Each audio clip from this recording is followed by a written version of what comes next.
friends, this is Priyanka Yadav Jada ji and welcome to my channel Digital Learning। तो friends, आज हम बात करेंगे टॉपर स्ट्रैटेजी के बारे में। कुछ स्टूडेंट्स मुझे पूछते हैं कि मैम हम 10 आवर्स पढ़ाई करते, 8 आवर्स पढ़ाई करते, लेकिन हम फिर भी टॉपर्स इतना स्कोर नहीं कर पाते, उसके पीछे क्या रीज़न है। तो फ्रेंड्स, आज हम देखते हैं कि टॉपर्स ऐसी कौन सी टेक्निक यूज़ करते हैं जिसकी वजह से वो एग्जाम में टॉप कर पाते हैं। वीडियो स्टार्ट करने से पहले या इन्फॉर्मेशन देने से पहले मैं आपको ये बता दूं कि मैं आपको ये इन्फॉर्मेशन या ये टिप्स क्यों दे पा रही हूँ, क्योंकि फ्रेंड्स बाय प्रोफेशन मैं एक टीचर हूँ और मैं अपने कुछ पर्सनल एक्सपीरियंस से मैं आपको बता दूं कि जब मैं छोटी थी, मैं स्कूल में थी, मैं एक सिर्फ एवरेज स्टूडेंट थी जो 60% 65% इतना स्कोर कर पाती थी।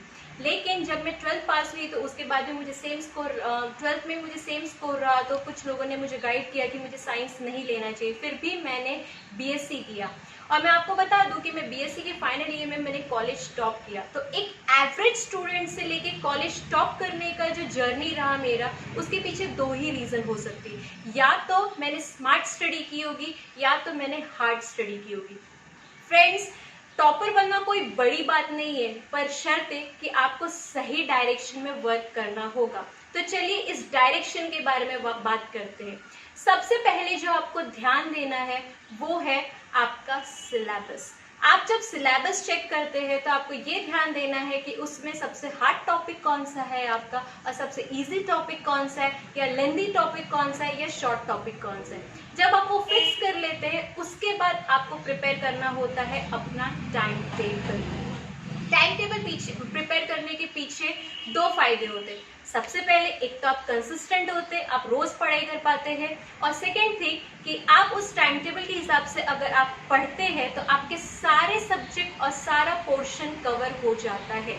जब मैं टॉपर स्टूडेंट से बात करती हूँ तो मुझे ये बताते हैं कि मैम हम पूरे दिन भर में अपना सारा समय या जो आधी सिलेबस की पढ़ाई होती है, जितना हमने फिक्स किया होता है दिन में, वो हम सुबह कर लेते, सुबह जल्दी उठ के कर लेते। तो फ्रेंड्स, आज से ही सुबह उठने की आदत डालिए। अर्ली मॉर्निंग उठिए, 5 o'clock उठिए, फ्रेश होके अपने जो सिलेबस का सबसे डिफिकल्ट टॉपिक है उसे पहले प्रेफर कीजिए, उसे पढ़िए, और आप देखेंगे रिजल्ट कि वो जो आपको टॉपिक सबसे डिफिकल्ट लग रहा था वो पीस एनवायरनमेंट में आप कितना जल्दी कवर कर लेते हैं।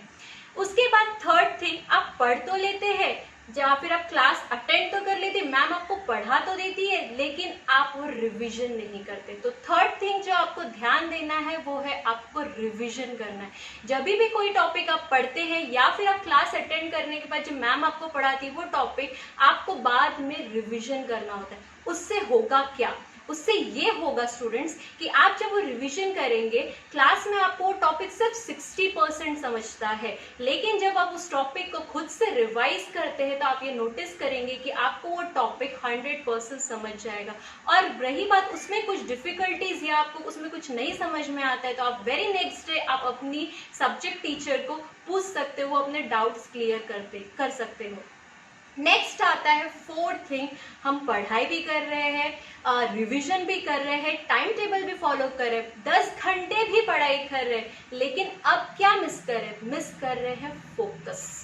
आप पढ़ तो लेते हो पर फोकस से नहीं पढ़ते। हमारा ध्यान सिर्फ इसमें रहता है कि फेसबुक में क्या आया है, व्हाट्सएप में क्या आया है, आज क्या चल रहा है। लॉकडाउन में वैसे भी हमारा कोई रूटीन नहीं होता है, तो हमारा फोकस नहीं रहता है। तो भले आप 10 घंटे ना पढ़ के आप 2 ही घंटे पढ़िए, पर आपको ये फिक्स करना होता है कि आज मैंने एक टारगेट सेट किया है, मुझे इतना सिलेबस कंप्लीट करना है, तो उस पर फोकस करके पढ़िए कि मुझे इतना स्ट्रैटेजी के हिसाब से इतना सिलेबस आज कंप्लीट करना है।